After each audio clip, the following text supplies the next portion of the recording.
크립토 왓츠! 박스권에서 등락하는 두 가지 이유. 지난주 자료에서 말씀드린 것처럼 암호화폐 시장의 하락세는 진정되는 모습이지만 뚜렷한 방향성이 없는 가운데 박스권 내에서 등락을 이어가고 있습니다. 여러 악재가 암호화폐 시장을 강타했지만 CME의 비트코인 선물 가격 상승, 단기 저점 확인에 따른 매수세 유입, RSI의 과매도 영역 진입 등 기술적인 측면이 낙폭을 만회하는 모습입니다. SEC가 이더리움을 증권으로 분류하지 않을 것이라는 소식이 전해지면서 불안감을 어느 정도 희석시켰습니다. 그럼에도 불구하고 암호화폐 시장의 큰 폭으로 반등은 아직 나타나고 있지 않습니다. 왜 그럴까요? 우선 매크로 상황이 위험자산에 우호적이지 못한 환경입니다. 6월 FOMC에서 미국 영주는 올해 두 번째 기준금리 인상을 단행했습니다. 게다가 올해 금리 인상을 4차례 할 것이라고 상향 조정하는 등 당초 기대만큼 완화적이진 않았습니다. 미국의 금리 인상이 더욱 가파라질 것이라는 우려감이 커지고 있습니다. 반면 ECB에서는 완화적인 입장이 발표됐습니다. 금융시장에서 불확실성이 가장 큰 리스크라는 것을 감안하면 미국과 유로존이 상이한 통화정책은 위험자산의 부담입니다. 주요 위험자산의 가격이 최근 부진한 것이 이를 뒷받침합니다. 더구나 암호화폐 가격 투자자들은 빚을 내서 투자하는 이른바 레버리지 투자가 많습니다.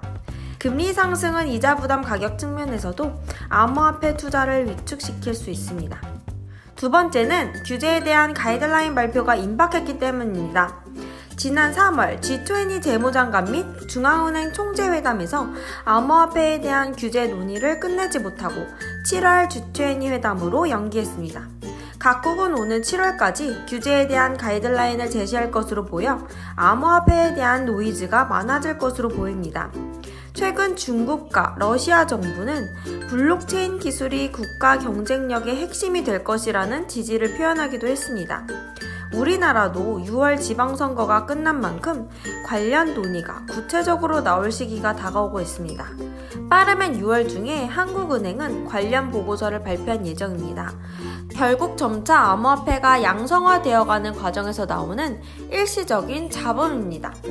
여러 차례 언급드렸지만 지금은 단기적인 대응이 필요한 시기입니다.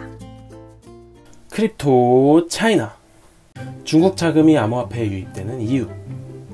지난주 미국 금리 인상 소식이 시장에 전해지면서 달러 대 중국 위안화 환율이 급등했습니다. 지금까지 데이터를 살펴보면 달러의 강세는 비트코인의 호재로 작용했습니다. 왜냐하면 중국 부호들이 위안화의 환 리스크를 해지하는 목적으로 비트코인을 통해 자금을 해외에 보낸 후 달러로 바꿨기 때문입니다. 예를 들어 2016년에 비트코인 시세를 보면 달러 강세였을 때 중국 자금이 비트코인에 몰린 것을 확인할 수 있습니다. 설상가상으로 주말에 중국은 미중 무역 전쟁이 본격화된다면 대대적인 반격을 하겠다고 발표했습니다. 중국 증시는 미중 무역 전쟁의 여파로 당분간 조정 국면에 처할 가능성이 높아졌습니다. 중국 투자자가 많이 투자하는 부동산 시장은 금리 인상, 증권 시장은 미중 무역 전쟁이라는 악재로 당분간 크게 올라가지 못할 것으로 보입니다. 중국 자금이 대체 투자의 대상으로 자금을 암호화폐에 투입할 시기가 가까워진 것 같습니다.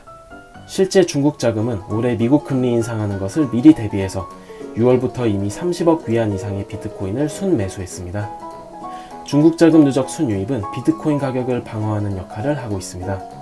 하지만 미중 무역 전쟁 본격화의 가능성이 낮아지면 암호화폐에 유입된 중국 핫머니가 다시 빠져나갈 수 있으니 미중 양국 지도자의 행보를 지켜볼 필요가 있습니다.